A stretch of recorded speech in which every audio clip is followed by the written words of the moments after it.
Right, it's taken nearly an hour to get it to boil, as you can see. It's just starting to boil there now. I'm going to simmer for 20 minutes.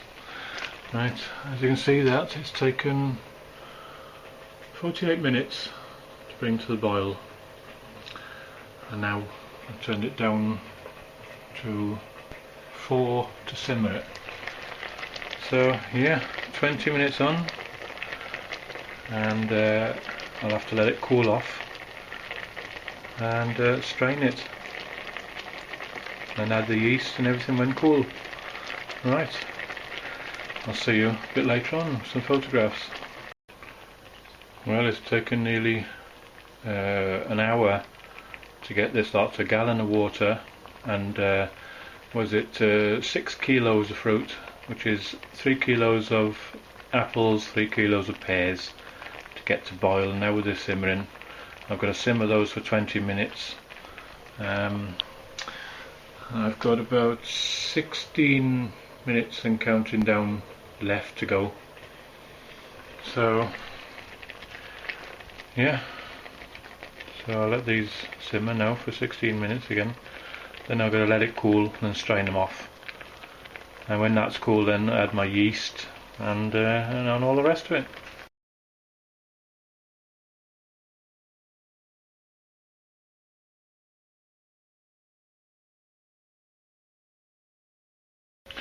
I use a very fine nylon mesh to strain off the fruit. So as you can see, this is fairly thin, but doesn't let much through then, let's put it that way. Yeah, right, so I'll just let the fruit cool a little bit now, and I'll tip the juice into there and strain off the fruit and mix in the sugar. Right, I'll keep going, try and cover as much of this as I can, so I can show you in stages how I make my wine. Alright, see you in a bit.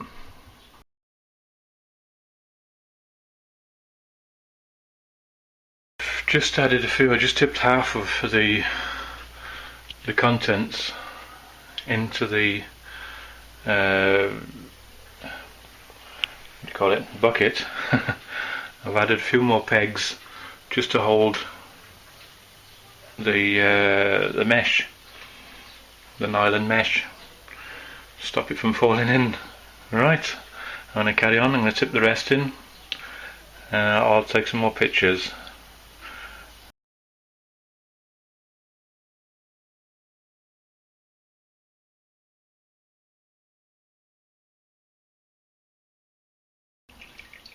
Well, I'm just going to let the rest of the fruit strain off.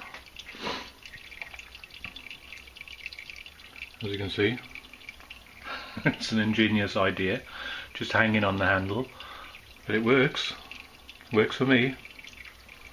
A piece of nylon mesh, which is a piece of old nylon net curtain.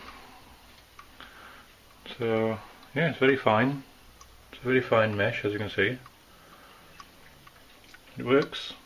I've used this for years now, and it seems to work for me. So I'll just let that strain off now and let it cool a bit. So well, it needs to cool down to 21 degrees or just under before I can add the yeast nutrients and get the fermentation going. So yeah, there we are.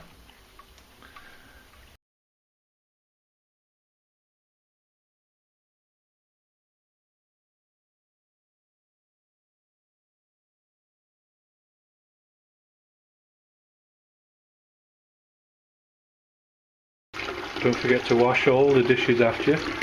Keep the wife happy. You know what they like.